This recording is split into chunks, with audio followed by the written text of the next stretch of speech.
Welcome to the At the Table with the Herities podcast. We're David and Amy, a couple of imperfect followers of Christ. Come on in and join us. This is where you'll be inspired and encouraged by stories of believers, how they found Jesus and how they follow him, how he moves and how he changes lives. We are blessed to walk it out together with you. Hi, everybody. Welcome to the At the Table with the Herities podcast. We are on episode 8, and we're just briefly going to kind of touch on not being here for, I think, 2 weeks. We both had surgery. We both had COVID. And it turned out to be a month. Is it a month? My goodness. So we are back in action. We are catching up on the people that we wanted to have on, including this beautiful soul that we have with us today. Her name is Michelle Bader Ebersole. We met her. David met her first. Why don't you talk about that? How you met Michelle? Well, when I lost Suze, I think I talked about that. I was looking for a widower group, and they're not really out there. Guys don't want to talk. So I found Grief Share, but then at work, I can listen to podcasts. So they were one of the top widowed podcasts. So I just started listening to their podcasts and started messaging Mark, who was the co-host of the podcast, but is not any longer. It's Michelle. It's just Michelle now. Yeah.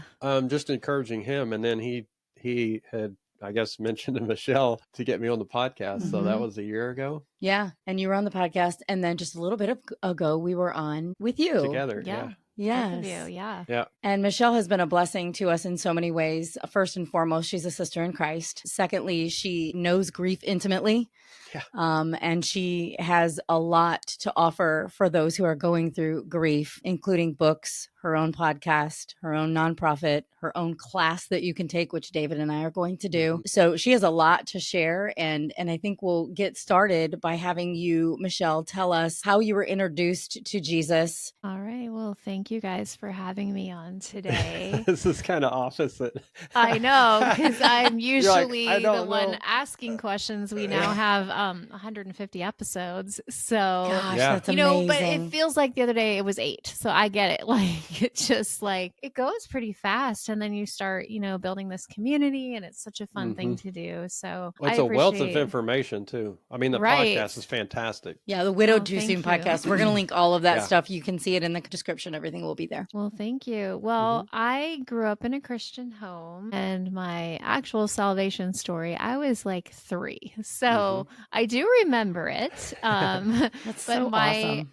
My grandma had died, my mom's mom, and I apparently, I don't know which parts I remember or which parts because my mom told me, but this part is the part that I know. My grandma died, and then I guess I kept putting a blanket over my head and telling my mom I was trying to die because I wanted to go to heaven and be with Jesus. I mean, to be with grandma and Jesus. Yeah. And so she explained like how you get to heaven and ask Jesus into your heart and all of that. So that's when I officially accepted Jesus into my life. And I'm blessed to have great parents. Grew up, I didn't have a troubled childhood, an awesome childhood, and a lot of great things. And I look back now and I realize like, I am so thankful for that because the first half of my life was so much easier than the second half of my life has been. And so I'm so thankful for those times that it was amazing and such a blessing to have all of that. And I would say I grew in my faith more, growing up as a teenager, trying to figure out like, what do I believe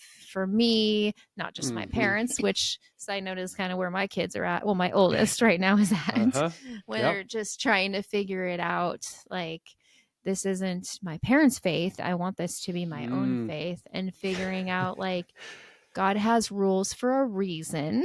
And it's not just to be rules as you think when you're a teenager, young adult. And, I kind of did my own thing for a little bit, like college and all of that, but definitely grew closer to God soon after that when I met Luke, which is kind of, where we're going with this.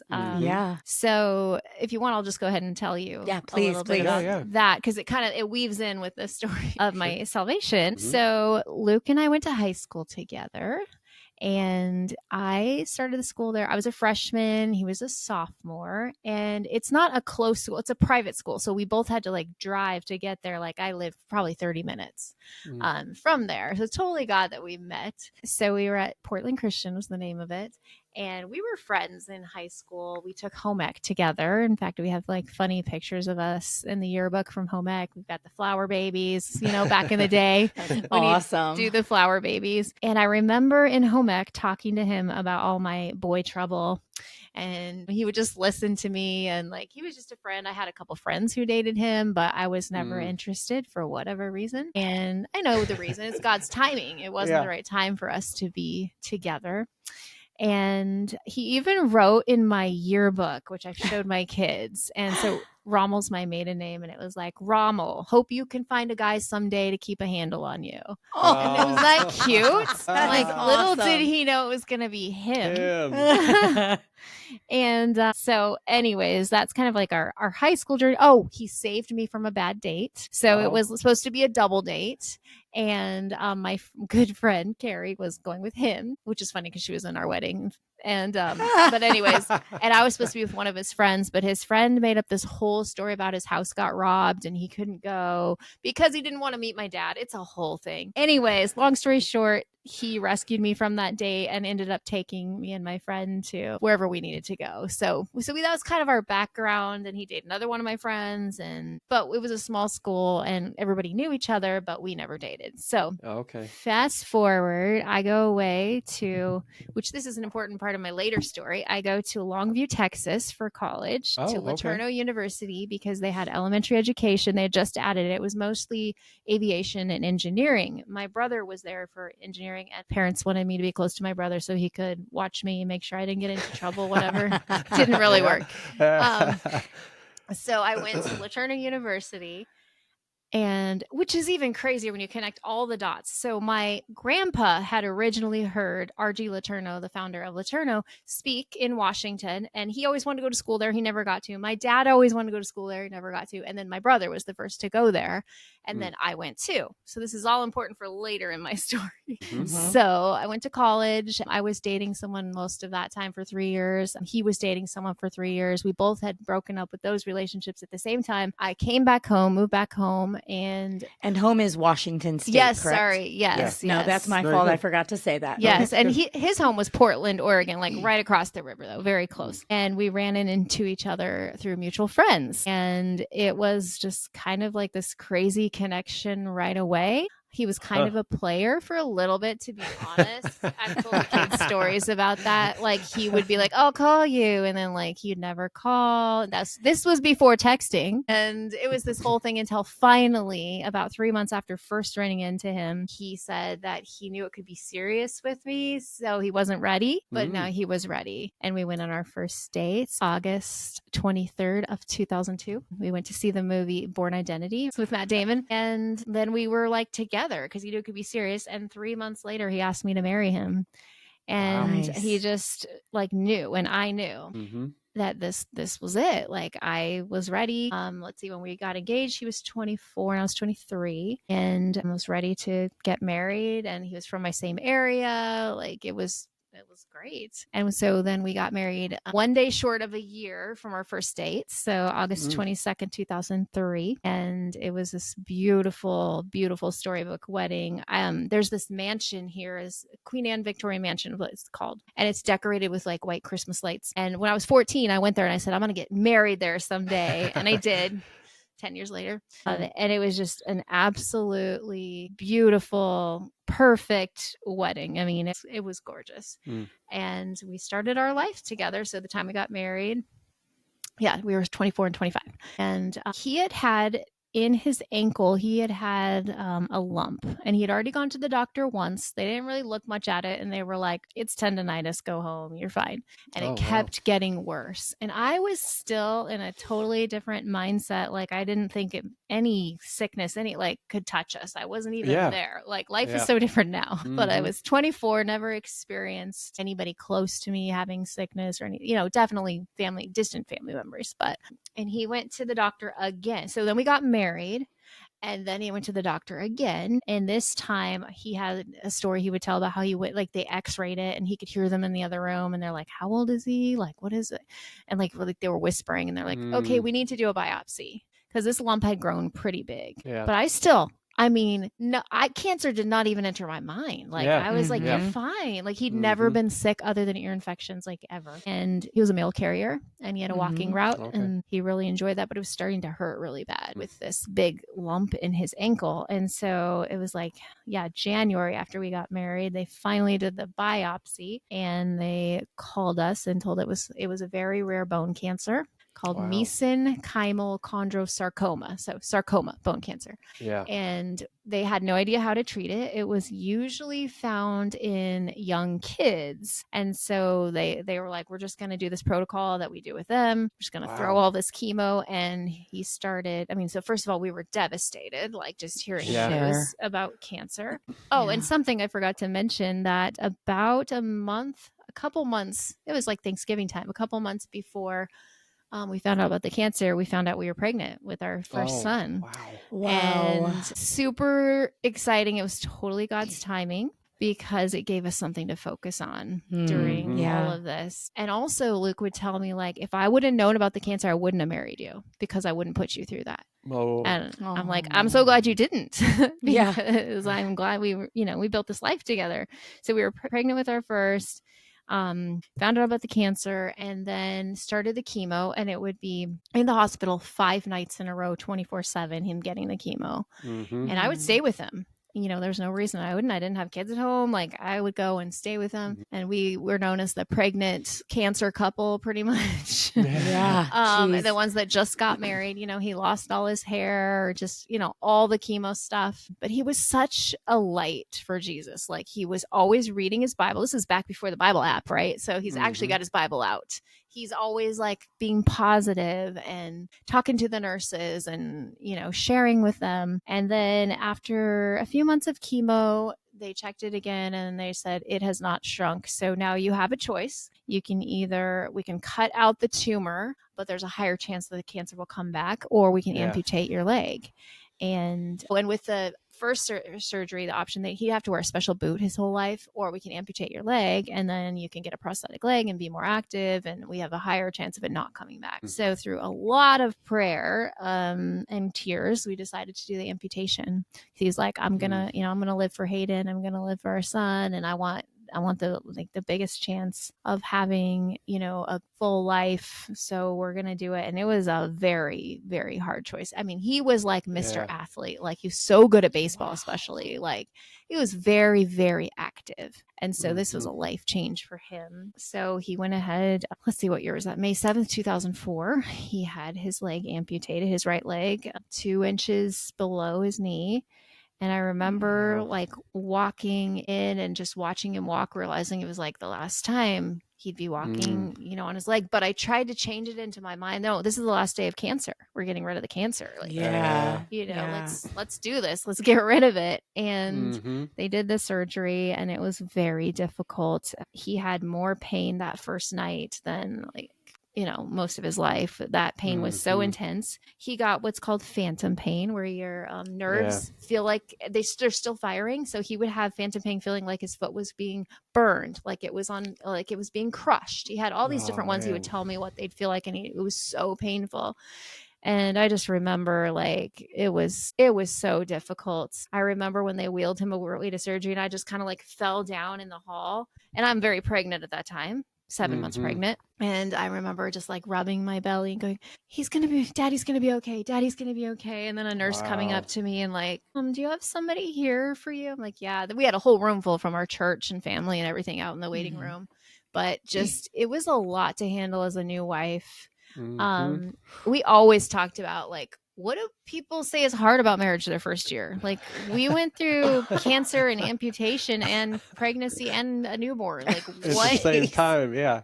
Yes. Wow. And we would always joke about that. Like what in the world is hard? When people are like, first year is so hard. We look at each other like they have no idea. Yeah. Yeah.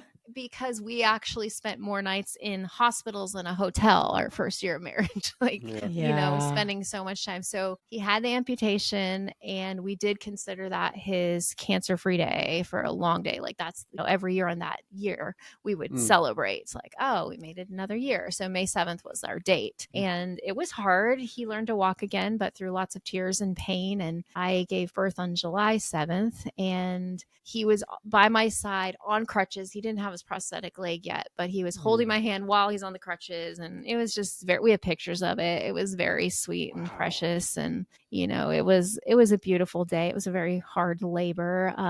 But my son was okay. Everything was good. And Luke was so excited to be a dad, especially to a son. I'm going to teach him to play baseball. He had all these like sports clothes right away, and like couldn't wait to teach him to play baseball and all the things. And it was beautiful. And we were told that through the chemo, we would not have any more kids, which was devastating. But that was not right. So that wasn't God's plan. No. So we got pregnant pretty quickly after that. And Haley was born when Hayden was 22 months old. So almost 2 years apart. And then a little less than that, I think it's 20 months, then our son Peyton was born. So we had three that were 3.5 and younger. And Luke recovering, all the things. It was a crazy time. And Luke went back to work for a little while. He stopped the walking route. That was way too hard. He did a driving route. Yeah. But I think he did it like 4 or 5 months, and it was just too much. And he was never the same, like emotionally, physically, like it changed him. And then he was on disability. And when, at least in my experience with Luke, when a man doesn't have a job, it's very difficult, like takes away some of that purpose of like, I'm the man, bringing in the money. And I think it changed him forever for, who he was supposed to be. And boy, talk about a grief process, for him. Yeah. Oh yeah, that's definitely grief. He grieved the loss of his leg, and he wouldn't go to functions for a while because he was embarrassed. And I remember there were 2 class reunions that he didn't go to. He was like, no, he didn't want to see people, even though people knew. It just was like, no, because he was so different, and he never was the same again. And it's during this time, this is kind of leading back in, like, sharing my salvation story, like my faith grew stronger because it was so difficult. Like I was 25 when all the cancer stuff happened, and I'm pregnant, and I would get so angry. I was still teaching. So it was my first year. So on our honeymoon, I got hired to teach kindergarten. Like I had done an interview, and they were like, oh, we chose someone else. And then like, just kidding, we have another class open. Got hired on my honeymoon, went back, started teaching, and then all of his cancer stuff happened. Wow. And they were really good about it and giving me the time off and all of that stuff.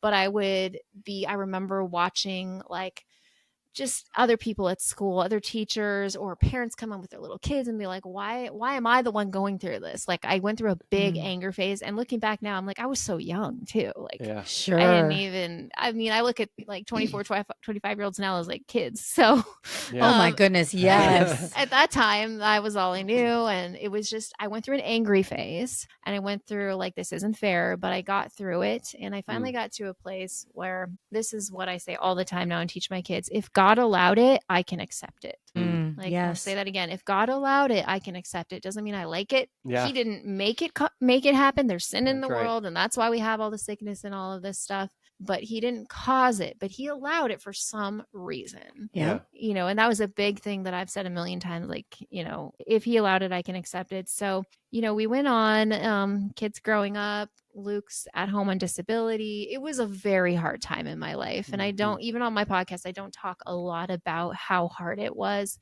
financially, emotionally. Like I never went on a double date. Like we can only go on dates during the day because he'd be too tired at night. Like there's so many things that I didn't know wasn't normal. Like it was just the way it was. And there were so many times he had to cancel his, like even Thanksgiving or, different things, or coming to see the kids do something he wanted to, but he'd be in so much pain. And I missed so many Sundays at church and so many things that I started like not like just knowing he wouldn't be. And that's how the kids got too. So it'd be like, we just for sure he wouldn't come. And if he came, it'd be a nice surprise. But there were so many times that I was disappointed and the kids were disappointed. I didn't blame him. I knew it was his pain.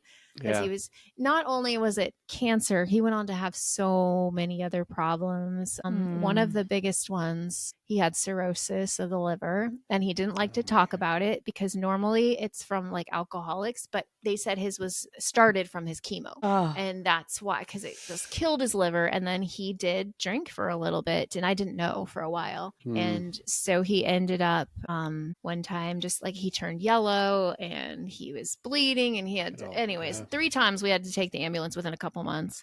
And so my kids have seen the ambulance so many times. And that's when we finally, after the 3rd time, and he had a blood transfusion, all these things happened. Then they said, you have cirrhosis and you can never drink again. And he didn't, which is, I was so proud of him for being able to. They're like, if you drink again, you're high chances you're going to die. And so he didn't. And that was a really hard time. Obviously, he, there's so many things that happened over the years, pancreatitis, diabetes, like we were in and out of the hospital a lot. So it was a really difficult life, very difficult. And I felt all the financial responsibility, which was hard. And that's why I not only was a teacher, I did lots of I've done several like network marketing companies doing things from home. I did very, very well, got the car, went on the trips, did all this stuff. Even on a trip one time, he got to go with me to Cancun. And I don't know if you've ever been to Mexico, it's like marble floors everywhere. That is not good when you have a prosthetic leg. And he ended up, but he actually didn't have his leg on. He slipped and he fell on the end of his leg, like that was cut off and the bone went through his leg. It was horrible, but he didn't want to go to a doctor in Mexico. So he just kind of like went through it. And then I just bring him food every day. And then I'm feeling guilty leaving the room. I mean, there were so many things. My life was constant trauma.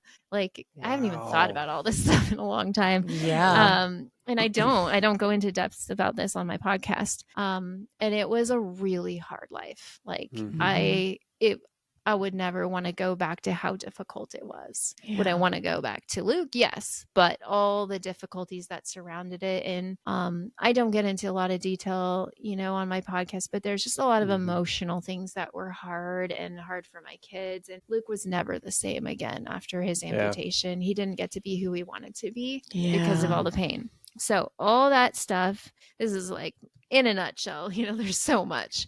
So how long of span was that from the time he got cancer to like the cirrhosis that I talked about? Was it like a constant?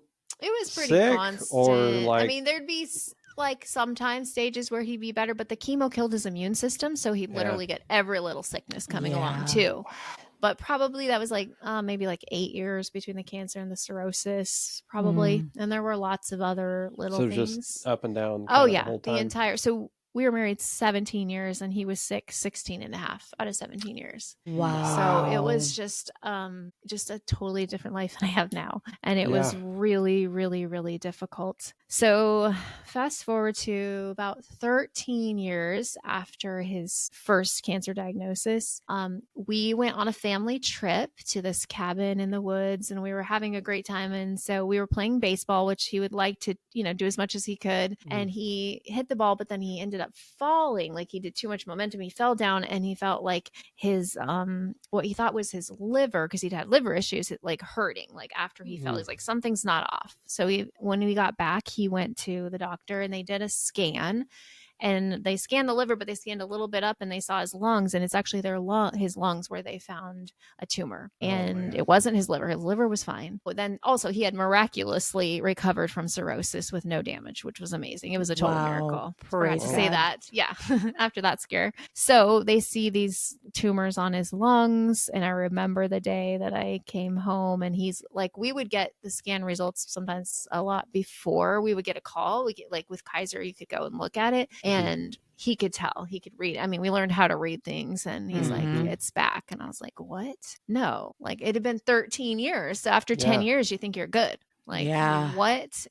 But we always knew with this kind of cancer. So it was primary in his ankle and it was nowhere else. Usually it's somewhere else. So that was a miracle in itself. But we always knew it would come back. If it came back, it would be in his lungs. And it was. And I remember like calling the pulmonologist, the what's it called, lung doctor, and asking like, how did this happen? Like, I don't understand. He said there must have been like one cell or something left over from cancer before, and it sat dormant for 13 years. Gosh. Or however long until they saw it. And he would have scans like every 5 years. So it hadn't been that long since his last one. And so these tumors formed. And so it was so hard because he had said, I'll never do chemo again because that was horrible. And I agreed with him until it came down to it. And we looked and there was nothing. There was no studies for him there because it's such a rare cancer, super rare. So I'm like, I guess, well, first of all, we sat down with our kids and that was really hard because they knew. So I'd written a book already. I'd actually written, this was my original book, In Sickness and in Health. And my kids had all read it. I wrote it the year after we went through all the cancer because I didn't want to forget anything. And I'm so glad I did now. And so they'd read it. So they knew about his first cancer. And it was so hard sitting down with them. And at the time he was diagnosed, I would say they were like 9, 11, and 13. Yeah. Wow. And, so sitting down, but being very optimistic, which I was at the time, and saying, we're going to do everything we can and we're going to trust God and all of that stuff. And so then we had decided to do chemo because there was nothing else. And it was so difficult. It wasn't overnight like last time, but it was different. Like going in, he'd get the day treatments, he'd come home, but he would throw up. And this time my kids could hear it. And it was horrible. And then so another sign that something was wrong is he would cough all the time before we knew about the cancer in his lungs. I still get very triggered by like coughing and he was constantly coughing. So as the tumors grew, he would cough more and more. It was harder to breathe. It was harder to talk. And it was obviously a really difficult time. I remember one night Hayden was hugging him goodnight and he's like, I feel something on his back. And so we all came to look. I actually have a picture of it somewhere. And it was the first time you could actually see the tumor coming out the back of his lungs. One of them. Wow. He had several. And so it got really big and it was really painful. And going through, chemo, we did that for a while. And then I remember being at my son's, like, I think he was 7th or 8th grade, maybe. Yeah, 8th grade. He was playing in a basketball game. It was like a homecoming basketball game. And I got the call while we were there. Oh, and Haley was 6th grade. She was like homecoming princess for 6th grade. And Luke made it that night. And it was a big deal. Everybody saw him walking through. He gave her balloons. We have the cutest picture. She's got a little princess crown on. And it was a big deal that he made it. But I saw a call coming in from the doctor. So I had to go out and take it. And they said the chemo didn't work. And then I had to go in. I tried to be okay, but Haley said I get choked up just thinking about it, that her friends were like, she was like 6th grade and she was like the biggest daddy's girl ever. Her friends were like, something's wrong with your mom.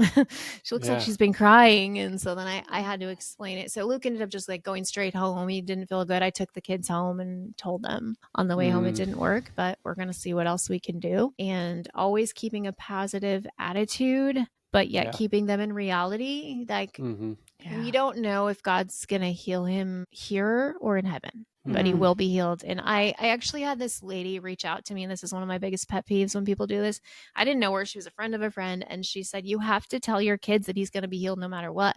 Because you have to, it's one of those like beliefs that you have to believe it so it'll happen. Like if people die, it's because of a sin issue. This is what she told me. I said, well, I just had a friend who died of cancer, and she's like, well, you don't know her sin issues. I was so like, are you serious? And that people die because they have unconfessed sin and all kinds of crazy stuff. And I was like, I'm not telling my kids that he's going to be healed on earth, like no matter what, because I'm going to set them up to hate God. Like I'm not doing that. Good call on that. So good call. We prayed for him every single night because I still do this. Even with my 20-year-old, I still pray with him every night. And I would go in and we'd pray for, the boys had a room together at the time. And so I'd go in their room, go in Haley's room and just pray for healing. And we'd pray every night. And we pray that it's here on earth. Yeah. And then also another thing I would tell them, because it's trying to explain this to them, like when at the first they were 9, 11, and 13, I'm like, okay, so it's like there's this big puzzle And God can see all the pieces. And like, we can only see this tiny piece. And so we don't understand this. Like, why is this happening to daddy? Is he going to die? All the things. And just explaining, like, we don't understand this. Like, we just have to trust God. Yeah. And so leading kids through this is really difficult.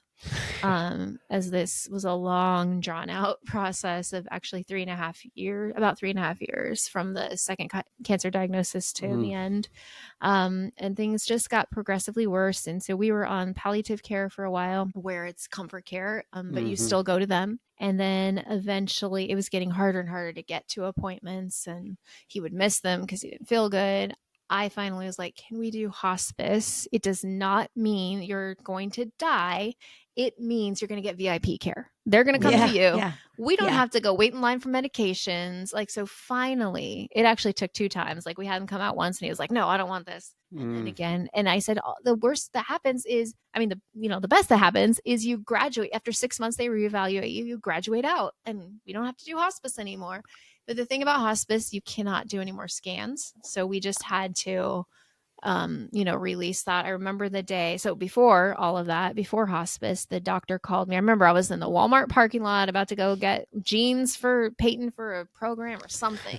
I remember exactly where I was when I said, can you tell me? They never told us like how much time. Can you tell me how much time he has? And he was like, probably about 6 months. And then I remember walking through the store like in a daze, like nobody has any idea what's going on right now. And then I remember quoting over and over, though I walk through the valley of shadow of death, I will fear no evil. And just feeling so like kind of like alone in that moment of like nobody, I hadn't told anybody yet, like nobody knows, like my husband's gonna die in 6 months, like what in the world. And just a side note, they were wrong. It was more like 10 or 11 months. But praise God for that. Yes. And so, okay. Also, another thing that's happening, it's COVID. So it's, March of 2020, so I was going to go with Haley to Washington, DC for her 8th grade trip, and go on that. But I was very on the fence because Luke was getting worse and worse, and we didn't have to make that choice. It was canceled. And we actually had so much quality time together because no one could go anywhere. Yeah, I remember hearing Haley talk about that on the when you had her on the podcast. Yeah. Yes, it was just this beautiful time where we watched like shows and movies. I have a whole list of them on my phone. Every movie we watched during that time. We would have popcorn every night, and just he was in bed usually till like 3 or 4 in the afternoon because he wasn't doing great. But once he was up, we would do stuff together the whole time. And so we look back at that as extra time that we got with him. And we're, thankful for that time, that nobody could go anywhere. And this is one of my favorite stories about Luke. And I've told it at some point on the podcast, but it's been a really long time. So it might have even been the second episode. One day, like a month and a half before he died. So it was like April 2020. He just came in. So he's still fully functioning, walking around, all this stuff. He like came in the bedroom. He's like, I want to get your ring fixed. So my original wedding ring, the diamond had fallen out years ago and we didn't have money to replace it. So I got like a smaller, one to replace it. And he's like, I want to put a diamond back in your original wedding band. And I was like, why now? He goes, we got the stimulus check. Remember those things? The stimulus, I almost forgot about that. And I was like, okay, well, there's a problem. It's COVID. Nothing's open. Somehow, I think I reached out to her. I connected with this woman who worked at a jewelry store. And she was like, I will open for you guys. Like, she knew our story. Like, so we ended up going down there. I think it was April, to this beautiful, it's called Eric Runyon Jewelers. And we went down there and just me and him. And she opened it up for us. It was like, do you want anything to drink? Do you want I go, I feel like we're movie stars right now. Like, it's just for us. This is so cool. And he picked out the diamond and had it set, and it was like 2 weeks later, something like that, May 13th, we picked it up. And the kids went with us because they're like, we're bored. We want to go somewhere. So all 3 kids came with us, and I have the sweetest video. The woman who set this all up, for some reason we couldn't go in the store that day, so we did it outside, which is beautiful. And there's a video of him presenting the ring to me. And then she was like, "Do you want me to take a picture?" And she took a picture, and it's our last family picture. Oh. And that was 10 days before he died that he gave me the ring. Wow. And it was such a beautiful, beautiful, like, just, he was thinking about me. And I remember he was sick. He was almost throwing up on the way there. He's like, "No, I want to go do this. I want to get you this ring." And it was just this beautiful thing. And I had conflicting feelings because I knew that he was going to die soon, like, unless there was a miracle. And I knew maybe someday I would get remarried, and I didn't want him to spend money on this ring. So I talked to my hospice nurse, and she's like, "It's a last wish. A lot of them have last wishes, and just go with it." I was like, okay. Yeah. And so it was so beautiful. And I have that ring now saved for Haley. Yes. She's very excited about that because they were there. Yes. They know the story. And it was just such a beautiful, just part of his character to want to do something for me when he was so sick. Mm-hmm. And it was kind of like he wasn't in touch with reality, with like how soon he was going to die. And we didn't know for sure, how long it was going to be. But we knew it was probably a couple months from that time, because he was just dwindling, like his body was changing, his face was caving in. I forgot the name of it. There's a specific name when you have cancer and your face starts caving in, and his muscles were weakening. And our hospice nurse came on May 22nd and told him that it was about time for a hospital bed. And he was like, "No, I'm going to do exercise. What can I do? Like, I want to strengthen my legs." Like, he was always pushing himself to be stronger and stronger. And I think it was that same day too that he was sitting on the recliner crying. And I was like, what's going on? And he was like, "I just want you to know that you are such an amazing wife. Thank you for loving me." And I'm like, "Of course," and he was just so emotional. It was like, he didn't know he's dying, but yet he was doing all these things that's like God put in him to say and do. And, and then also another day around that time, he just started crying. And I was like, "What's going on?" He's like, "I'm never going to meet our grandkids." Those things that you don't think of in the moment, that I still deal with that now, because that hasn't happened yet. Yeah. Anyways, so May 22nd, she told him to start doing, he can do these calf raises and all these exercises. That night we had a great night. We watched another show together. And then when I was saying goodnight to the boys, for some reason, everyone was in there. Haley, our dog, which is a whole different story. Side note, he said, "When I have 3 months to live, I want a dog." And it happened to be 3 months to the day, like one day off. Crazy. So our dog was in there, everybody, and we had like a family hug. We'd never in our entire time ever had a whole group family hug. And then the kids went to bed, and then he was staying up later than usual. And something told me to just like be with him. And I remember I was writing another book, and I just sat at the computer with him and just hung out with him. I remember watching shows with him. And then I was like, "Let's go to bed." But then he was like, I'm hungry. Could you make me a grilled cheese sandwich?" And that was so out of character. He always made his own food, even when he was sick. Like, he did not want me to have to make anything for him. I was like, "Yes, I'd love to make that for you." And so, it was probably like 11 at night. I made him a grilled cheese sandwich. He loved it, enjoyed it. I go, "This is our best date ever." He's like, "Yeah, it is." And we went to sleep. And then he woke up. I woke up to the lights being turned on at like 4:25 in the morning, something like that, 4. And I was like, "What's going on?" And he was like, "My calf is really hurting." And I was like, "It's probably those leg exercises you did." And he was like, "Yeah." But then it just kept getting worse and worse. He was like, "Can you get me a heating pad? Can you get me ice?" So we're trying all these things.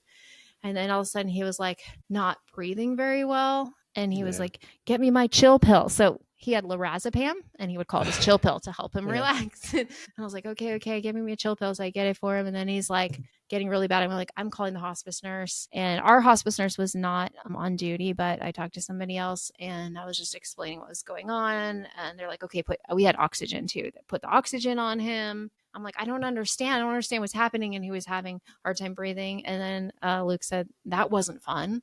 Like, when he could talk again. And those were actually his last words. And then I said, do you think that I should wake up the kids? And the guy was like, yeah, it's time. And so I went into first, I believe it was Haley's room first. And I said, it's time to say goodbye to daddy. And I'll never forget her going, no, it's not time. Because we just talked about, the nurse had just said the day before, you've got about 6 weeks probably. And I'm like, it is time. And getting the boys in there. But then God covered me with this total supernatural peace. I was not crying. I was not out of control.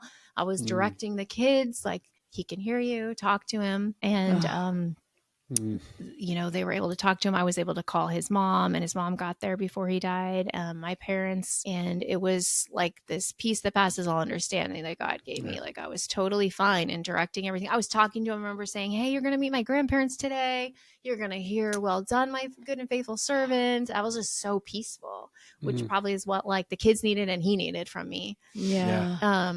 I do remember, God can do that. Yes, I do remember in that time also calling my hospice nurse because she gave me her home number and we were pretty close. And it was like 5 something in the morning. She answered and she was able to FaceTime with him because he really liked her too. And she told me to give him this medicine called Halidol, which was just to relax him. The kids, so I gave it to him in a syringe in his mouth. And the kids later told me they thought that was going to make him better. And so they were expecting once I gave him the medicine, he would be better. And I had to explain later, like, that's, I think Haley even talked about in her podcast, like, that's to make him relax, so he can, you know, go peacefully. Yeah. And we had this beautiful time around him. Haley sang to him. And this is another side of note, but I think it's really important. So his eyes were just like staring in the corner, like just he didn't blink. They were just up in the corner. And he did try to talk. So maybe this was his last word. It was like he was saying, I. And we're like, we know you love us. Like, I think he was trying to say, I love you. That's what I told the kids. I think that's what he's saying. But I got to fast forward and then come back to this to make it make sense. 2 months after he died, I went to a grief retreat and we did this thing where we asked God to take us back to our most painful moment and show me where you were in this. And he showed me, it was also a miracle. Hayden said he was awake, but never walked in when the oxygen was going. And that's when Luke was suffering. And I'm the only one who saw that. And so God showed me that he caused the door to be shut so that Hayden wouldn't see. And so none of the kids saw him suffer. And then when I actually had this like vision where I felt it's supernatural. So it's going to sound crazy if you don't believe in supernatural things, but this is what God did for me. During this time when I've got my eyes closed going through this process at the grief retreat, I actually felt like I was in Luke's body, seeing the whole scene from his view. Wow. And it's crazy. And the first thought that I heard as Luke was, I'm not in pain anymore. I'm not in pain. And then the second one was, I'm okay to leave my family. Because that was his biggest fear. Like, I don't want to leave you. And in the corner, like where his eyes were, there was Jesus in this vision. Wow. And I know that God let me see this because I was so worried about what was he thinking? What was happening? Yeah. And as Luke was dying, both in the vision and in real life, we played the song I Can Only Imagine. So in the vision, as we're playing I Can Only Imagine, I see Jesus and I, as Luke, follow him. And then the vision is over. And it was the most peaceful I've ever felt in my entire life. Wow. Like feeling what he felt going to heaven. Yeah. And was the cornerstone of that was Jesus. Yes. I love that for both the real thing and the vision. Yes, exactly. Okay, so then going back to the day he died, because I didn't know any of that at that time. You know, after that song, I think the hospice nurse came in and took his pulse and said he's gone. And I remember the kids freaking out, like, no, and all this stuff. And it was just kind of a blur for me. Until they all left the room, and it was just my mom and me, and then I laid on the bed with his body and just lost it. And I didn't realize it until Haley did her podcast that I was wailing. Yeah. She was like, it's a wail I'll never forget. And I was, so it's like, then I felt free to like let it out after they had left the room. And then just laying there with his body was something like I can't even describe. Seeing, you know, his soul leave, like your mind just doesn't comprehend it. It's like so crazy. And I stay there. I don't know how long, and ended up leaving. And we wanted to leave before they took his body. My hospice nurse said, you don't want your kids to see that, him, in a body bag and all of that stuff. And it's a part I'm still dealing with. Actually, last week when I went through a trauma class, I realized I still have a lot of trauma from this, that somebody had told them to call the coroner before I even had any chance to say anything. And so I didn't know that. I just learned this at my trauma class. You can keep the body for up to 48 hours. And so I could have spent more time and not been so rushed. And so then we were rushed out. And yeah, so it was very, very difficult. And so then started my widow journey. Even though I was prepared, I had years to prepare. My hospice nurse had told me, even though you feel prepared, you're not going to be prepared. I was like, no, I'll be fine. And it was this horrible, so lost. I remember the first night. So we went to my sister-in-law's house, came back. I think both of my sister-in-laws stayed with me that night. And I remember just the house felt empty without Luke. I'm like, this is so weird. And then especially after they all left a few nights later, it was super empty. And I remember Haley saying, I just want to say goodnight to him one more time. I just want to feel his whiskers, because she called him the wise whiskers, when he hadn't shaved. She's like, I just want to feel that one more time when I kiss him goodnight. And it was just, I remember it was extremely sad, and just feeling in a blender, and you don't know which side's up or down, or just a crazy, crazy time. And I was so lost. But Jesus, that's the only. So this is when my faith gets even stronger. It had to be strong through all of this, but then after he died, I feel like Jesus literally became my husband. I had nothing else. I would lay on the floor just bawling, and Jesus, help me. And I would feel a peace that passes all understanding, that cannot be explained, but every single time. And another layer, which people might not know about grief, is you can experience anxiety, especially if you've watched someone die. And I learned that from a book I read. And 3 days after he died, so Haley started sleeping in the bed with me, and I woke her up because I was having pain. I thought I guess I didn't. Let me go back and explain this. He didn't actually die of cancer. He died of a blood clot. And so when he was complaining about his calf hurting, they think that there was a blood clot there and that it traveled to his heart or his lungs. They never did an autopsy. So then I had this whole layer of could I have done something? And the doctor was like, no, because we couldn't have given blood thinners, because with cancer you can't do that. There's nothing you could have done. So that's a little side note. But I also see it as a blessing now, because he was so scared to totally go through where he loses all functions. He did not want that. He was still up and walking around the morning he died. And so I see it as a blessing that God just took him and he didn't have to go through that. So anyways, I guess I have to explain that for this next part. I woke up in the night, thought I was having a blood clot in my calf. I remember it hurt so bad. And I was like, oh my gosh, I have a blood clot. And then I almost fainted, and I woke Haley up and she started praying for me. And it was my mind making me think. It was so real. And I later learned how freaky that was for her, that she had just lost her dad from a blood clot. And I'm like, I think I have a blood clot. And she was 14. And anyway, so anxiety can play tricks on you. It was about 6 months. I thought I was dying many times, dumb things I would do. And then I'd be like I sniffed a Lysol wipe for some reason. I don't know why. I thought something was on it. And I was like, oh my gosh, I'm going to die. I sniffed a Lysol wipe. And then I started getting faint. I would always feel faint, because I would trick my mind into thinking I'm dying too. And so I went through this massive, massive anxiety, after he died. And how long did that go on? I would say 6 months that there was massive anxiety. And on top, I don't talk about this a lot on my podcast, but I feel safe sharing things here. My oldest got out of control, his behavior. And he was 15, almost 16 when Luke died. And somebody made the mistake of saying, you're the man of the house. I just talked to another guest about this. Someone said that to her son too. And then he started pretending to be his dad, but not in good ways. I mean, it was just trying to boss us around and trying to, I'm the man of the house, I'm daddy. And he just kind of got out of control, so much that I had to call the police once. I had to call the youth pastor in. It was a really bad time. He would be and I think he's okay with me sharing because we've talked about it recently that he's like, I just didn't know what to do with my grief. He's 20 Yeah, now. he's struggling. Yeah. Yeah. And I'd be crying on the floor and he'd be like, are you ever going to stop crying? Are you going to get up? Like, it was just a really horrible time. Thankfully, I have great family who would come take him or like whatever I needed at the time. But he just did not know how to handle his grief. And now he's 20, still trying to figure it out. Yeah.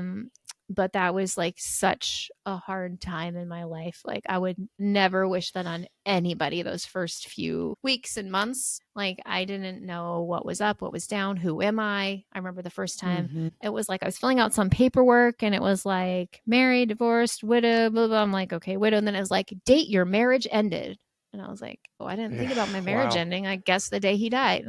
And like, I just was so lost and I felt like nobody got it. I did have a few widowed friends, but most of my like normal friends, family, they didn't get it. I remember going to a girls' night and they're all talking about their husbands. And I was like, do you guys remember what just happened to me? Like, I know you they have a husband. Yeah. Like, it was, I mean, eventually that was no big deal. But in the very beginning, it was like, I can't be around all of this. Facebook, I couldn't do it. Watching all these couples, like, it's just a lot. Like, so I shared a lot about this is the part of my story. Well, I don't think at any age. So I lost my mom when I was 20. And you know our story. Emily and David Jr. lost Susie when they were 18 and a half and 20-ish. Yeah. And that was rough. Yeah. I look at people who have lost their parent prior to that age. Like we just had a student who lost her mother and she's 11 years old and they live one street over and she was my student last year. So she's a 6th grader now. And I look at that and I'm like, that is such a hard age. And your kids were at such a hard age for life in general. Yeah. And what, the stage that they were walking through. And then to have that major traumatic event happen. I get you said I was in a blender. That is such a great way to put it. You don't know where am I up? Am I down? Am I sideways? I don't even know what's going on right now. And they had their own blender experience as well. We all do when we go through grief. You're tossed around. That's what I think I mentioned that one or asked that question before was I don't know if it's better if you lose someone suddenly or like in your case where it's like a 13, 14, 15 years, 16 years of, and the kids see that. Yep. I don't they have know to live there's through a that. good answer for the that. trauma. It's like, I don't know which one's very difficult. There's so many. Yeah. It's hard. Either way. Yeah. That was the one question that keeps popping in my mind as you're talking. And it may be like a sidebar, but are you still dealing with the trauma? Because that's 16 years worth of not usually trauma up and down. Yeah, very rarely. So just going through that grief class. So I went to this class to learn more about trauma to help people that I work with that have been all widows who have been through all kinds of things. And I ended up being the only person who wasn't like a chaplain or first responder or whatever. But it was the leader thanked me, the instructor, because I think it made it more real for them. I'm like, okay, I've been through this. Here's what I want to tell you from my point of view. And it was only just like kind of going through that and watching these videos that brought me a little bit of trauma. And then this is very interesting, like an actual physical trauma about a year ago. It was downtown Portland and there was somebody dying and they asked, can you guys call 911? And we saw the ambulance come. I'm watching this guy die. Oh. And I don't know if he would actually die. They took him in an ambulance, but all of a sudden I couldn't like really move. I was like, I thought I was back in like watching ambulances come, watching Luke die. And I talked to, actually she was a podcast guest of mine and I talked to her about this and she's a mental therapist. And she said, when you go through, like you have a trigger of trauma, your brain doesn't know where you're at. Like it doesn't know what time it is, where it is. And so you have to try to bring yourself back. Like, okay, wait, no, this isn't Luke's death. This is something else. But all the way home, I was like, I couldn't even speak. It was so strange. So I would say not normally, just those 2 instances, mostly that one instance. But I don't know. I don't live in trauma. There are things that will bring me back, but no, definitely not all the time. Because like what you went through could be like PTSD. Surely. I mean, you can be triggered by multiple things. But I think that what you've done, at least from what I know about you thus far, Michelle, and what I know about David and losing Susie is no matter how hard it is to be intentional about walking through it and to be intentional about allowing yourself to go through the grieving process and let it be whatever it is for you personally. And but to do the best that you can try to do, to be proactive, to have community around you, to have those resources that help you walk through it, to have people say to you, no, that's a natural thing to do, and here's how you tackle that when you experience it. Yeah, definitely. And that's the class that you're doing too, that we'll talk about in a little bit. Did your kids go through any of that? The trauma? I mean, Is that what you're talking other about? than like your son rebelling a little bit. I don't know. I mean, they've never told me that they have like trauma triggers or anything like that brings them to that. But I can think of one instance about a year ago. A daughter had to go to the doctor for something, and then we were leaving. She just started crying, and she doesn't cry much in the car. And I was like, "What's wrong?" She's like, "It just reminds me of Daddy." Like everything about the doctor's office and everything. So I mean, I know that triggers them for sure. But I don't know a lot. Like I've wanted them to do more grief work than they have. Especially now 2 of them are adults. I don't really get to tell them. But my youngest, who's 16 now, he loves going to counseling, and he wasn't ready for it. We just actually talked about this with a guest on my episode that's about to come out with a child. And she said, when I was 8, I wasn't ready for counseling, but I was ready later. And like, you have to grow with your grief. And so he wasn't ready in the beginning, but now he loves counseling. I'm so glad. But that is awesome. We just had an instance as we started the podcast out with. David and I both had COVID recently, and it was a pretty rough round of COVID. We were both couldn't break fevers for 3 days. We had all the awful symptoms, the body aches, the couldn't get off the couch, the coughing. It was pretty awful this round. And we both had the exact same symptoms. And there was one night where I ended up going to the urgent care because of just being asthmatic and not wanting it to get worse. The very first round of COVID I landed in the ER. And so we were just trying to be prayerful and smart about it. And during that time, I witnessed that David I could see that he was struggling with it. He lost his first wife to COVID. Right. He lost her to symptoms from COVID. Oh my goodness. And so here his newer wife, 1 year into it, is struggling to breathe. And there was And I said, do you think that you would want to call Emily, our daughter, and just maybe get some comfort there? And surely enough, he called her and he came back in better than he was. But that was them having that moment to bond together and just to process that. So I would believe that we both have been triggered by things. Yeah, that one was, I'm sure that was so hard. Yeah. Yeah. Because there's not really anything you can do about it. And then you kind of overdo it. Like, okay, we're going, like all the stuff like you said, like you could have, should I have called, or, could have, should have, would have. And so I'm going, no, we're going to urgent care, all this other stuff. My late wife was kind of headstrong, and she actually checked herself out of the hospital. Oh, wow. With COVID, which looking back could have saved her, could have not, but she was not going to sit in the ER one more minute. She was like, I checked myself out, come get me. Because it was during COVID, you couldn't go up there. So with her, I was like, we're not taking any chances. Make sure the lungs are clear. If the lungs are clear, then I'm okay. It's just when the lungs. And 29 years later, almost after losing my mother, which is a significant relationship, we were very close. And I was 20 when she passed. 29 years later, when we were sick, laying on the couch with COVID, and I just kind of had enough. I'm like, I just want this to go away. I am done. I remember, plus we had both just had surgery on something and had stitches. We were calling ourselves the Stitch Twin. I cried out and I heard myself say to David, I just want my mom. I just want my mom. And I'm a 49-year-old woman almost. And she's been gone for 29 years almost. And so I don't know that things will ever stop triggering you. I know for me, over 29 years length, they have lessened. Yes. And I have learned to be in gratitude for having my mom for 20 years when some only get their mothers for 10 or not even. And so that has become something for me. But so Luke passes away and you guys are living your new normal. Which is in a blender. I mean, it's literally not easy, and nobody can understand that unless they've been through some form of that. Right. And then what happens? Okay, so he passed away May 23rd, 2020. So we're still in COVID, which made things difficult.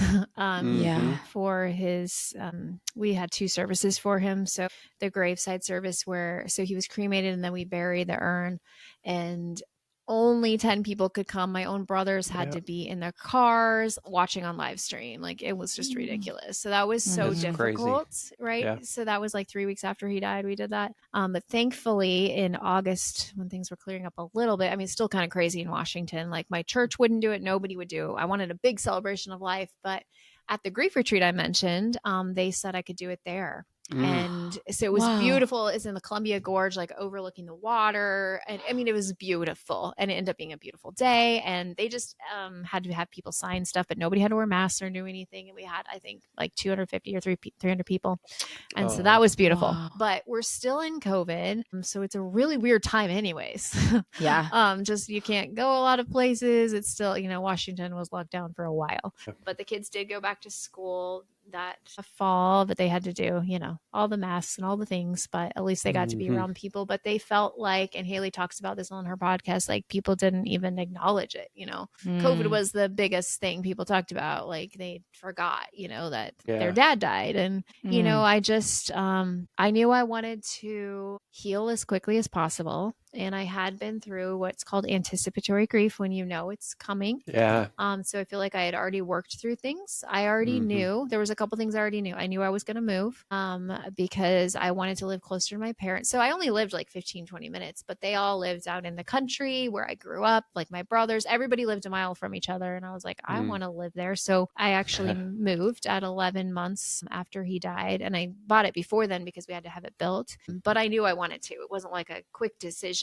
And he also died in our bed in our house, and I just wanted a new start. Like, I couldn't even, like, everywhere there was memories, and a lot of it like bad, like of him dying. And I mean, I couldn't sleep for a long time just going through his whole death scene, and just being right where he died and all of that stuff. And so let's see what else. So I wanted to start over with a new home.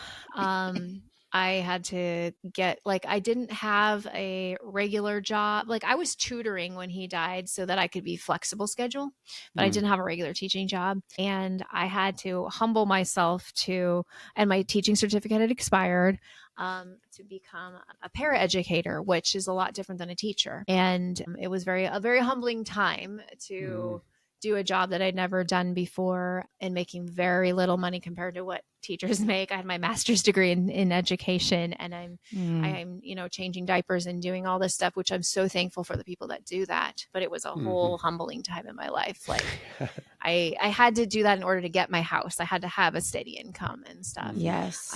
It was just a really weird time in my life, but I started wanting to help widows right away. So the first thing is I wanted to write a book. I think somebody sent me like this competition from Proverbs 31 Ministries, and it was called the book proposal boot camp that you could enter to be part of this. And so I can't remember the number, like how many people they chose, but I was one of them that they chose with my idea. And it's called Widow Goals: Steps to Finding Peace When You Lose Your Spouse. So this is like 3.5 years ago that I started this. So we went through this whole process, but it gave me purpose and meaning, and like it helped me get my like thoughts onto paper. And we outlined the whole book, and you make this book proposal.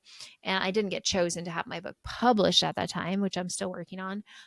But it was like the first thing that I focused on, that I was like, okay, I want to give back. That was, not too long after he died that I started doing that. And then somebody told me about TikTok, and I was like, I thought TikTok was just people dancing around. They're like, oh no. Like, I had no clue. This guy was like, no, you can, if you want to help widows, you can start doing content. And it blew up. I started it, and it like grew to thousands. It's at like 18,000 now. I mean, it went to like 15,000 within a month or so. I was like, what the heck? And I just started giving advice to widows, like, just from things I'd learned. And I was like, okay, this is cool. And starting like connecting with widows. And I was like, I like this. Like, I feel like there's purposed in my pain. Yeah. And so Yeah. I started working on that. Then what did I do next? So the book, then that, and then that's when Mark Massaro and I met somewhere along that line, who was my co-host for a while. We met on Young and Widowed with Children on Facebook. And that's actually like a crazy, crazy story, but literally God told me to reach out to him when I was in church. I heard it, like, reach out to that guy. I'm like, okay, tell him I'm proud of him. I'm like, okay. Cause that's another thing God shared with me at the grief retreat, is that he was proud of me and that I was chosen to be Luke's wife, walking through this. So I told Mark all those things, that I feel like God wants you to know this. And then we became friends. Long story short, we decided to start the podcast. I think he was like 7 months out. I was like 10 months out from the deaths of our spouses. And we were on this Facebook group and we just saw so much hopelessness. And we're like, they need Jesus. So we need to do a podcast. And that was like so out of his comfort zone. I didn't really know That's how what he far talks out. about. Yeah. He talks about that on the podcast. I had already done 2 other podcasts, so I knew how to do it. And so we started doing it, and we're like, ooh, we had 5 listeners, yay! We had 10, yay! And then we would check, oh, we're in another country, and it just started picking up momentum. And we would go back in the early days, we'd go on Instagram and do lives and pray for people. And we just started this ministry, and we both really enjoyed it. And it was like, okay, so I started to be like, okay, maybe this is my purpose in life. Like, maybe I'm not going to go back to teaching. Like, this is something different. I did that like a few months with the paraeducator, and then I quit that job. And I think I did some tutoring again. Like, I was just trying to find different ways to make money. When I sold my house, I got to live off some of the equity for a little bit. So that got me through. But I was still trying to figure out what to do with my life. Yeah. At the same time, within the first year-ish, I was like, okay, I think I'm ready to date again. Like, I knew Luke was going to die. I knew that I wanted to get remarried. My biggest thing was like, I don't want to be alone after the kids all graduate. I just don't want to be alone. Yeah. And so I started with Facebook dating, and just started going out on dates here and there. I have crazy stories. It would take too long for all of them. But I was like, this is weird. Like, when I entered this like dating world last time, there wasn't even texting. So this is strange. And there's a lot of crazies and a lot of inappropriateness. There's so much craziness out there. So I was like, okay, God, I don't know about all this. And one day, I was on Facebook, and it has like the suggestions of people you may know, and it said Joel, and I was like, oh, I think I went to college with that guy. And I was like, okay, friend. It was just when I was like, okay, just trying to see who's available and like whatever. So this goes back to the original when I went to college. So Joel and I went to LeTourneau University together in Texas. And so at the time we reconnected on Facebook, he lived in Louisiana and I was in Washington. And I remember, so I sent the friend request and then like nothing happened. So I sent him a message. I was like, hey, remember me? He's like, hey, yeah. And then he suggested a FaceTime call or like a video messenger call through Facebook. I was like, okay, cool. And we caught up. And at that time I wasn't interested yet. I kind of had some other things going on, talking to some other people. And it wasn't anything yet, but then we kept talking and we started talking every day. Like we would send video messages and it just kind of like picked up momentum pretty quickly. Yeah. And after a few months, it was like July of 21. Yeah. July of 21 is when we reconnected. And then by October, we were talking like every day and I really liked him a lot, but we never talked about anything. And then one day, and so this is all long distance. We hadn't like met in person again or anything. I just said, hey, do you like me or what? I just got brave. I actually remember Mark coaching me on like, you should just ask him. I'm like, oh, no. Like, I don't know if I can do it. I can't stand rejection. I don't know. And then Joel's like, well, I never really thought of it before because you live in Washington. And I'm like, well, I have. Yeah. And he was like, well, I don't know. He goes, well, why not? Let's try it. And it was October 19th of 21. And that's the day we weren't like official yet, but we're not seeing anybody else. Let's just focus on each other. And he wasn't seeing anybody else anyways, but I kind of was. So I just dropped everything else and was like, okay, I'm just talking to you. And it grew really quickly. Like since October 19th of 21, we have never missed a day of talking ever. And we plan to keep it that way. We started talking every single day, and it grew really strong. And he was like, I have an aunt and uncle who live in Oregon, which the city is probably like 30 minutes from me, maybe 40. And he's like, maybe I'll go see them for Thanksgiving and we can meet again. So it's Thanksgiving of 21. Him and his son come out. And we plan, I don't know why, we planned the first time to meet with our kids. So we're sitting so me and my 3 kids are sitting at Applebee's, and they're supposed to get their rental car and come meet us. And he's late. And he's telling me it's taking a while. But Peyton, let's see, he was probably like 13 at the time. He was like, maybe he's not going to show up. Guys do that sometimes. Oh, gosh. Like, I love it. He just came across the country. He is coming. And he walked in. We have a cute video. I made Haley video. I'm like, video this. And I have a really cute, it's on TikTok. So actually our whole relationship is on TikTok from our first meeting to like everything. And we hugged, and it was super cute. And then we sat down with our kids, and it was a little bit awkward. And then I was like, does he even like me? Because he was acting so standoffish. He was like, well, I was with your kids, like with his son, like I didn't know how to act. And then how close were you guys in college? Not very close. Like you just kind of like knew each other? Yes, or like same friend groups. Like we actually have pictures together. I'm like, oh wait, you came to visit me in California, because I then went to college in California, and him and a bunch of guys came on a road trip, and he was one of them. So we have all these pictures together. And we hung out a few times, but we were never very close. I'm always like, why didn't you just ask me out then? But God had different plans. We wouldn't have our kids, all of that stuff. Yeah. Right. But, right. I wouldn't have my ministry. So right. it was not God's plan.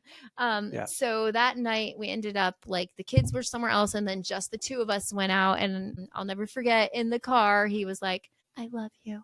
I was like, what? And then I actually said, because once he said that in a video, he's like, I love you. And I was like, what? He's like a sister in Christ. So this time I'm like, so you love me like a sister in Christ? He's like, no, like I romantically love you. I was like, I love you too. So that was like November of 21. And then like, we've been together ever since. Then we started like figuring out how are we going to do this long distance. And we saw each other an average of about every month. And so we would always, before we left, we'd have the next thing planned and try to figure it out. Right.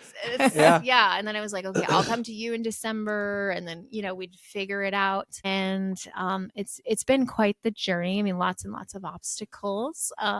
And we didn't know how it was going to work out. And then October of 22, so Joel and me and my best friend Deborah all went to the homecoming at the college we went to. So it also helped that my best friend and several of my friends knew Joel. Yes. So they were like, oh yeah, I remember that guy with the Brazilian accent. I'm like, yeah, that's him.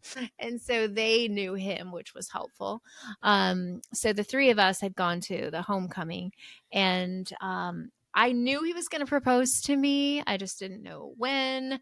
I knew that I was hoping it would be that weekend, but he had told me the ring wasn't ready. Don't be disappointed. So so this is really cool too. Joel and I went to Eric Runyon Jewelers, where Luke got my ring for me. I went back to the same woman. Wow. And nice. We gave her my wedding band. So not the ring Luke gave me, but the band he gave me. And they melted it down, took the diamonds from that band and put them in my wedding ring now. Oh. So when Joel gave it to me, he said, this is from the 2 men that love you. Isn't that special? Oh, so I actually, in my ring, have diamonds from both please, of them. I want to process that for a second. That is amazing. Isn't that amazing? And what a lovely man. Yeah, we had kind of talked about, I mean, obviously I knew about it because we had to take my ring to do it, but I think we came up with that idea together, and I was like, yeah, I love that. I love that it'll be from both of us. So anyways, so I didn't think we were going to get engaged. Long story short, him and Deborah had this whole thing planned out where it was ready. It was delivered to her aunt and uncles, and she had to pick it up, and I had no clue. And it was at night. We had just gone to pizza, and we went to the soccer field. And so I played soccer in college. And so we're just like looking at the fields, and then I turn around and he's on one knee. And I was like, what the heck? I have a very cute video. I was like, I have a very cute video when I'm like, that's what it happened. That's why I'm so excited, because I had no clue. I'm like, are you kidding me? Are you kidding me? And he's down on one knee, because I did not think it was happening that weekend because it wasn't ready. And he's like, no, it really wasn't. But then it was, and they overnighted it and all this stuff. Oh, wow. And so, and I had said, when you ask me, I do want a video of it. So Deborah was there with the video, and he asked me to marry me on the soccer fields that he knew I loved, and it was just the place we met, our college, and it was just absolutely amazing. We'd come to the place. So he had a great job in Louisiana. He had an air taxi service, like people would call him, kind of like an Uber for the sky, but you plan it a little more advanced. He'd fly people here and there. And so it was hard to figure out what to do here, but he was able to bring his business here. He's changed jobs a few times, but he was able to figure it out. Like, no, I'll move to you. I'll figure it out. And great. so in January of 23, he moved about a mile away from me. We wanted to live in the same area before we got married. I got that advice from a widow friend to at least a couple months so the kids can get used to him. He's like here, but he doesn't live here, that kind of thing. So he lived at my brother's house. And then in March 18th of 2023, we got married in another very magical wedding. Some people on their second wedding don't want to do anything big. I did. So we actually got married in a hangar because he's a pilot, and it was oh my goodness, it was beautiful. Oh, and that year I was doing long-term sub in third grade, and so my students were all there. It's so cute because they were there. So I went away. I had some time off, and I come back, and I have an engagement ring on. And I remember one of the girls going, "Did you get married over the weekend?" And I was like, "Well, I got what's called engaged." And all the girls start clapping. This is third grade. Start clapping. And then they all start saying, "Can we come to your wedding?" And I was like, "Well, I don't know yet." And then finally, when we figured it out, I was like, "You can come with one guest," because some of them have like a million siblings. We couldn't do all. So anyways, we ended up getting married, and it was beautiful. And I had like mostly all the same bridesmaids from my first wedding, plus more. I had two of my best widowed friends were in the wedding with me. And it was a time of celebration. And I acknowledged, I saw this on another widow's wedding. I read this thing that it said, like, before we start, I walked down the aisle and then they hand me the microphone and I read this and it said, whatever you're feeling is okay today because both families had to go through grief to be here. The death the death of a father and the loss of a family, a broken family. We all had to go through this to be here. So it's okay to have grief and joy today. And just kind of acknowledging it, acknowledge the elephant in the room. Like, yes, and that this might be hard for our kids, for us, and so it was just the most magical. And Haley sang in our wedding, and like I had all these friends there. I hired a line dance instructor and we did line dancing. I mean, it was just a celebration. And then at the end, when they send people off, they made the tunnel and they threw paper airplanes at us, like above us. Oh, that is so stinking cute. At the end was a plane and he flew us off. And it was a fairy tale. Like, come on. I love it. No other way. And it was just, we both have such a story of this. Wait, back to the grief retreat. This is very important. So God spoke to me so much at that retreat. So I'm walking across this field. It's at a camp. And I have a flashback to when I went to this camp all growing up. And I felt like God said, I'm going to bring back the joy of your youth. And I'm going to redeem and restore everything you lost in a marriage. Amen. And I had no idea what that meant. But now I know. I didn't know what a regular marriage should be because Luke was sick. And Joel is my best friend. Like, we do so much together. We go. I love it. He's a pilot, so I get to go all kinds of places with him. We go. When you guys hike, you're active. I love it. It's like, I didn't know when people would talk about their spouse being their best friend and doing all these things. I mean, Luke and I were close, but we didn't go do things because he was sick. And so now I understand it. Like, I was with a friend like 2 days ago and her husband are like that. I'm like, now I understand what you guys have. Like, I get it. Yeah. Like, it's amazing. I had no clue. And so it's just such a story of redemption of like, okay, God's like, he had, all his stuff, his broken family, and then Luke died, and bringing us together through Facebook and all these things that had to happen.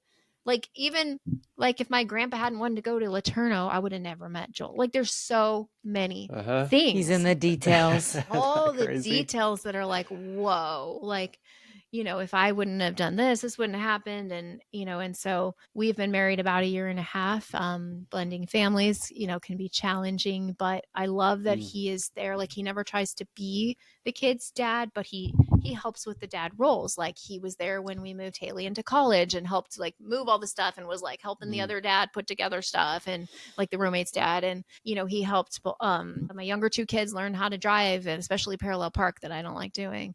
And, he is there to, be that role for them, but not ever try to take their dad's place. And so it's been a beautiful thing. And then just on the other side of like my life is, what God has done by making purpose out of the pain, so I started my nonprofit about 2.5 years ago. After starting like doing the TikTok and doing the podcast, I was like, actually it was Joel's idea. He's like, why don't you start a nonprofit? I was like, okay. I mean, so many details. Ended up somebody sponsored and paid for, because it was like thousands of dollars to get the nonprofit. Wow. It was paid for me. Wow. And we started out, it's kind of like done a lot of different things, but we started out with like the very first thing we did, it was Mother's Day, and Haley and I went to 7 widows that I knew in the area and delivered baskets, because Mother's Day can be really difficult as a widow, because it's usually your husband who did most of it. And then we started doing events. I did a Mother's Day tea the next year, and in between, like I'd done a little bit here and there. But now what it is we meet the third Monday of every month. We have a group here, and it's been about a year and a half that's been going. And so we have a core group. Usually like 10 to 15 come to it. Like Friendsgiving is happening in a few weeks, and we have 12 that are confirmed coming. And then we've done 2 retreats. When there's a new widow that we hear of in the community, I bring cards to our meeting and have all the women write to the new widow and say, I'm so sorry if you're lost. We'd love to meet you. I give them all the information for them to come. Sometimes they come, sometimes they don't, but they know that there's a place for them. And then it was very exciting. We're actually expanding.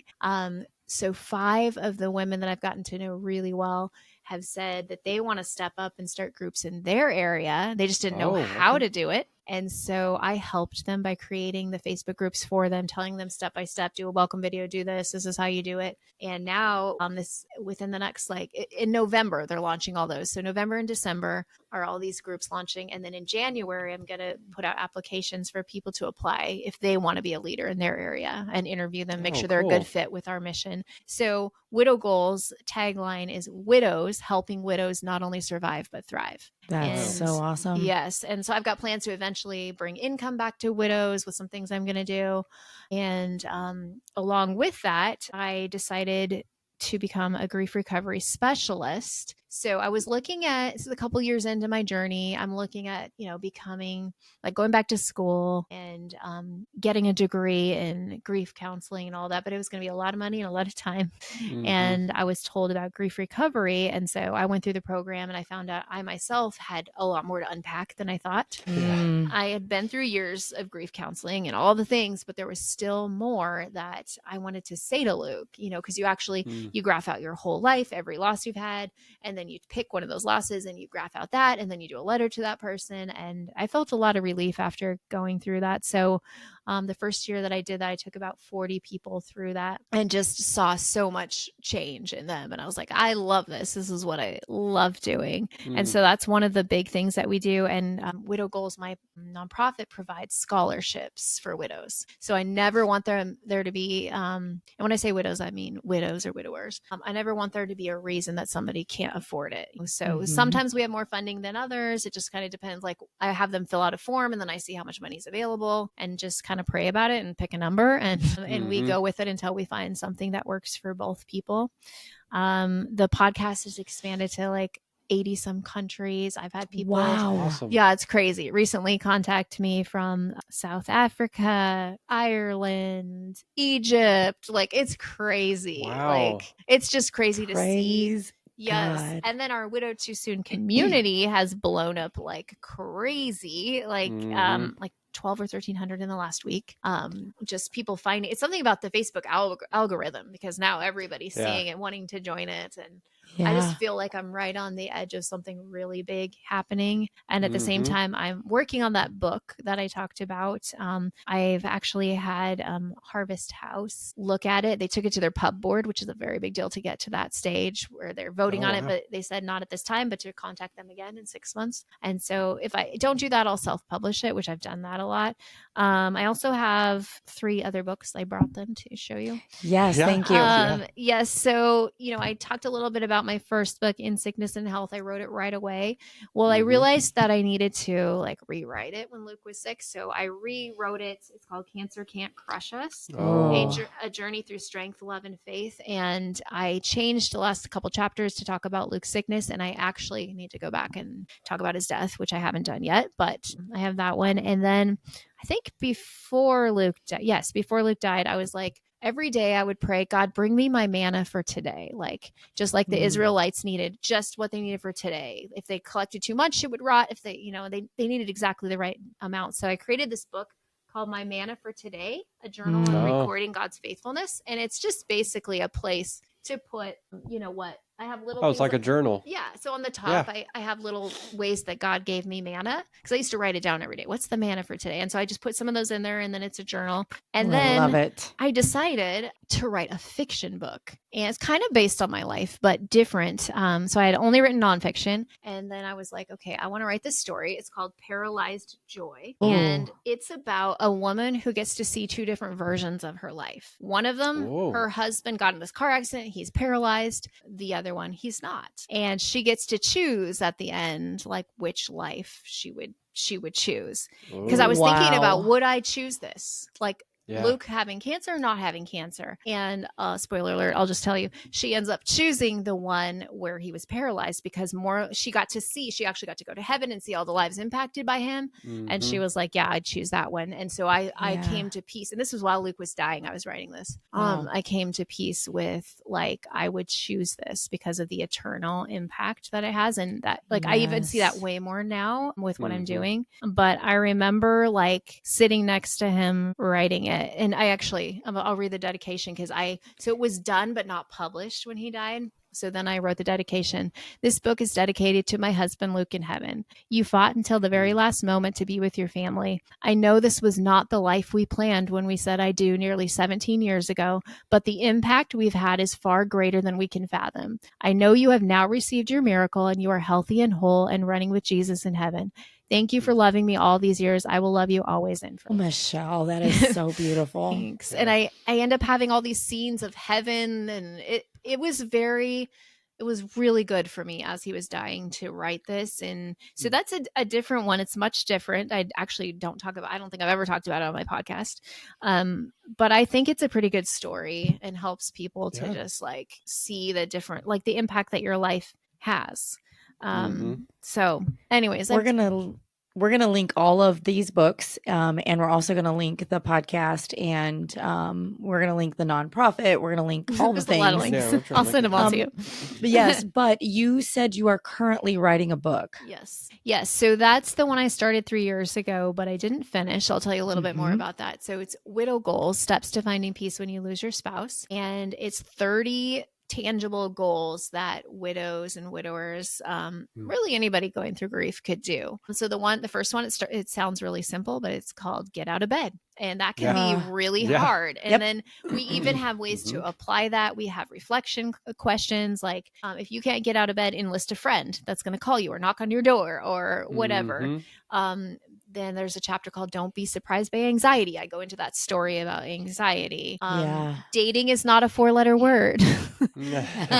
Like you don't have to be scared of it. And I go into some of that. And it's just different things. And it's interesting because I wrote the outline at 10 months and I was hoping my book would be published. I'm like, I was such a baby widow. I had no clue. So now I feel 4.5 years later, I feel ready. Like I really have a lot of knowledge, not just from my story, but working with hundreds of other widows. Yes. Yes. and hearing their Yes. stories. So I'm like, okay, God, thank you. You didn't publish it then, because there was so much more that needed to be written, and then the other thing I'm really passionate about, I love speaking. It's my favorite thing. Like, getting up in front of people speaking, like when I do the retreats, like it's my favorite thing ever. When Luke was sick, I traveled and I spoke about my book and did a few things. But I love it. I feel alive when I'm on the stage. And so maybe we could link to this too, in case anybody's interested. I'm on, it's called like ChristianWomenSpeakers.com or something like that. You held that out on me, young lady. I forgot about that one. That's okay. I love you anyway. I do a lot of stuff. So yes, you do. A lot of different avenues, but I'm really working on getting that going and hoping to get to retreats and broaden it, not just widows, but to grief in general, yes. or trauma, and helping people through hard times and all of that stuff, to be an inspiration, to point them to Jesus, that like, that's what this is all about. Like I couldn't have done any of this on my own. You mentioned it earlier, and David has said this in his story with Susie. And also I think about it with my mom now too, 29 years later.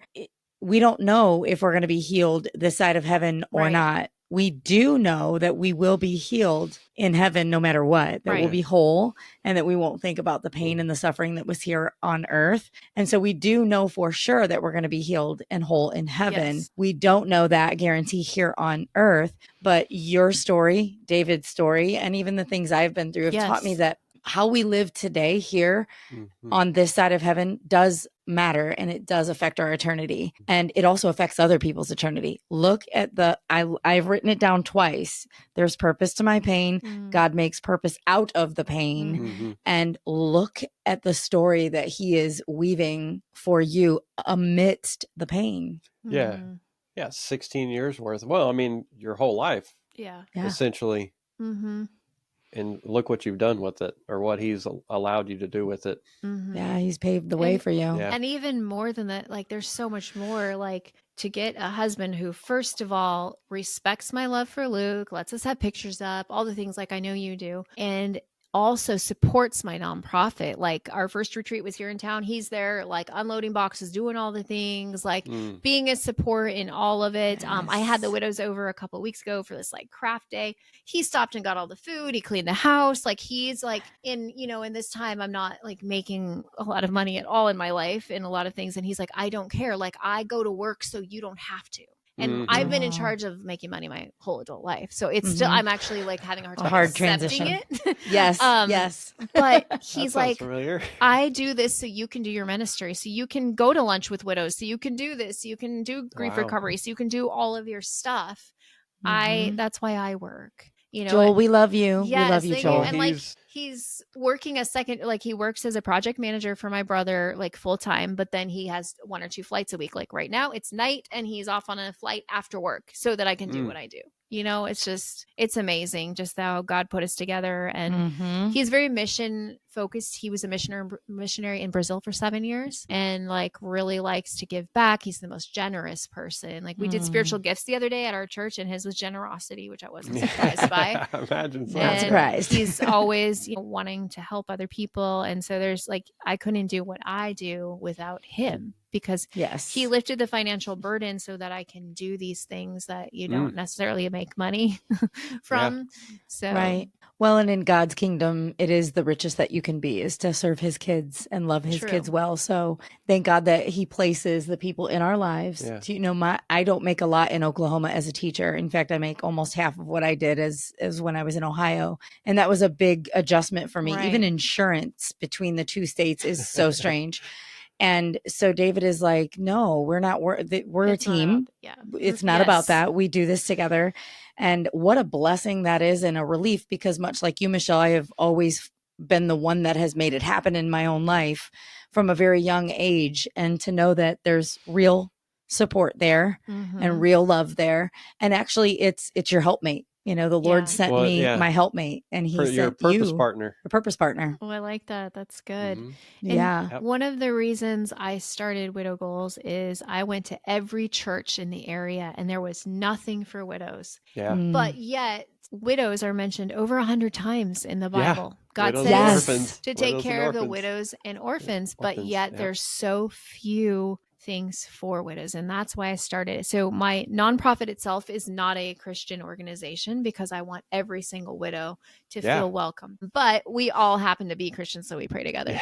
Anyways. Yeah, God does that. Yes, but we just started a new church and they found out what I do. And so they want to meet with me about how to incorporate. So it wouldn't be the nonprofit necessarily, but leading Bible studies through their church for widows through our church. And, so I'm excited to see where God leads all of this next. And I just absolutely love what I do. Like there's nothing like seeing. So what I love, so I had these baby widows last year who came to me. 2 of them were just like, I think they were less than a month after, like 3 weeks after their husbands died. And they came to me separately, but it was the same timeline. They did grief recovery with me, and they are starting one of them started her group last year. This one's starting it right now.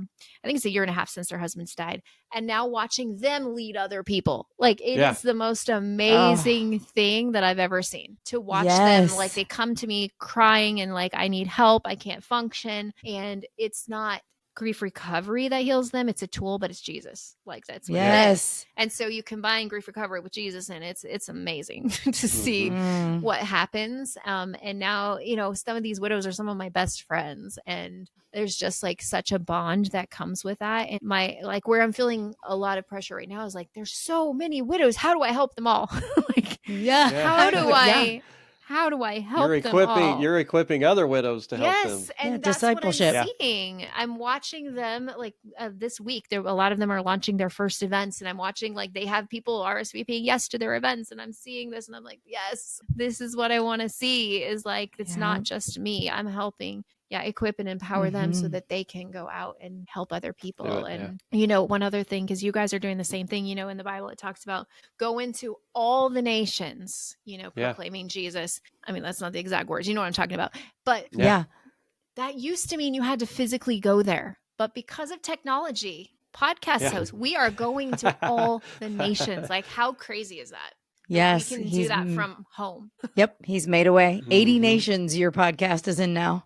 80 countries. That is amazing. Yeah, it's absolutely insane. And I feel so privileged to be here. And it was one of those things like there'll be days you'll feel like quitting podcasting, but it's just like you keep your vision, your mission. Why am I doing this in mind? And God will take care of who it's supposed to go to. Yes. And it's so fun here. I always ask people, so how did you find the podcast? And they're usually, I went to Spotify, search widow, and it came up. And I was like, awesome. Yeah. And just like hearing people's stories about like how they found you and how, I had at the retreat, I had 2 women crying, telling me they don't think they could have survived if they hadn't found my podcast. Yeah. That is so amazing. So rewarding. And all of the women on the last day, most of them had written me letters. And I didn't read until I got home and read them with Joel and about how I've impacted their lives. And Joel's like, you need to put these on the wall and read them when you feel down, because there are days I'm like, I don't even know if it matters. Like, that's the enemy talking to you.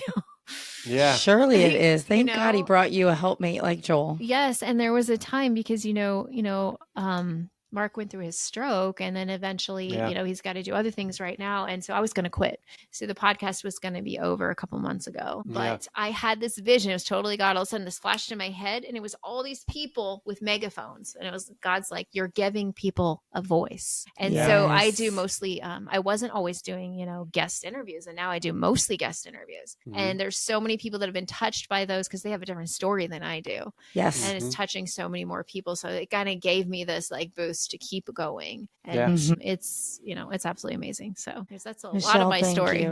Oh girl, your story I've had is somebody amazing. tell me if he's called you to it, he's equipped you for it. Well, that's good. Yeah. And he has. He's opening all the doors for you. He's opening the doors for us. And we have already in 8 episodes, you are episode 8. We've already been like, it can feel like a lot of pressure, but every time we worry about silly things like the time frame or the sound's not working or whatever, God always makes it happen. Yeah. And then we hear about how the story that somebody listened to blessed them. Exactly. And that's what it's all about. It's not about us. It's not about this, then I think about how silly am I? Look at what Jesus sacrificed for us. Right. And this is just a little bit of time on all of our part to get somebody's story out there for people to have that hope. and what a hopeful story you have. And you have evidence on the other side of that grief. You know, of course, grief will always be there. You'll always, be processing some sort of it. But what a story he has brought you through. I always think of ashes to beauty. Definitely. It probably felt I know it felt really dark for you. Oh yeah. And now the light that not only you feel based on all the things that you've been able to be a part of and how many people you've been able to help, but you are seeing the light that he's brought into your life out of your obedience. It's just amazing to me. Yeah. God is good. Is there anything you think we left out that we want to? No, I mean, that was pretty thorough. That's awesome. My story. If people want to read more details of like the beginning of it, that's where they would want to get Cancer Can't Crush Us, because that goes through our whole first year in detail. And all of these books are on Amazon, and I know you'll have the links below. But I appreciate you having me on here, and I'm excited for you guys. Gosh, thank you for being on here. Our very first virtual guest. It's exciting. There couldn't be anybody besides you to be our first virtual guest. Thank you. I'm honored to be here. I love it. I love what you guys are doing, and you're going to go on to help so many other people as well. Well, I mean, I'm one of them. Just listen as a podcast. That's true. You guys have helped. And I was looking for, because there's not a widower podcast. No, guys just very don't. Few. That's why I went through Grief Share, and that I was the only guy in there. Yeah, it's like men don't like to talk about their feelings. No, as they much. don't. Not so much. But they need to. Well, every human needs to. Yeah. It's just societal things, difficulties. I would also say just one thing about grief recovery. If any of the listeners are struggling with grief, which is not just death, it is the change or of pattern of anything in your life. So it doesn't, it can be a divorce, it can be a move, it can be whatever. And you're feeling like, I want to move forward. I don't want to be stuck here forever. We'll have a link where you can find out more information about what it is. I'd love to help anybody, not just those widowed. It's a beautiful thing to help people through their grief. Thank you, Michelle. And we look very forward to taking the class with you. It's going to be very beneficial to us. Yeah, because our good friends that we had on the first podcast, Pam and Mike Wanzer, they went through the grief recovery program out of California. I think I told you that, but this is different, and I'm excited I'm excited to see the charts. It's used to be intimidating to me to think about, you have to unpack list every loss. And for a minute I freeze, like every loss. And I'm thinking to myself, boy, that's going to start like in the womb, when I was in the womb. And that's okay though. I'm willing to walk through every loss to help others and just to be a brighter light for him. Exactly. When I sat down to do mine, I just asked God to bring to mind what I need to work through. Yes. And it actually doesn't take more than an hour. We sit down and we, make a list, and then you put it in chronological order. And, they're like, it shouldn't take you more than an hour. Like, you don't need to be diving that deep. It's like whatever surfaces in that time, that's what you're supposed to work through. And of course we'll miss some, but the big ones will come to your mind. Yes, for sure. Sit down and tell somebody the big losses. So, well, thank you. Thank you. We are so excited for you guys to have heard Michelle and to just be privy to all of the resources she has to offer and all of the experience and beauty that she brings to this world. So please click on the links. Please check everything out that she has to offer. Especially if you're a widow or widower. Or have experienced grief. I mean, literally. The Widow Too Soon podcast. Yes. Yes. So thank you, Michelle, for being on, and thank you for being our friend and being an amazing example of what Christ calls us to be. Yeah. You're welcome. Thanks for having me. You're welcome. All right, guys, signing off. We'll see you soon. Bye. Bye. Hey, everyone. Thanks for joining us on this journey of faith and reflection. We hope today's episode has inspired and encouraged you in your walk with Christ. Remember, no matter where you are, God's love is always with you, guiding and supporting you every step of the way. If you've been blessed by our podcast, we'd love for you to share it with others who might also benefit from it. Don't forget to subscribe so you never miss an episode, and follow us on social media for more updates and encouragement. New episodes are released the second and fourth Tuesday of the month. Until next time, as it is written in Joshua 1:9, be strong and courageous. Do not be afraid. Do not be discouraged, for the Lord your God will be with you wherever you go.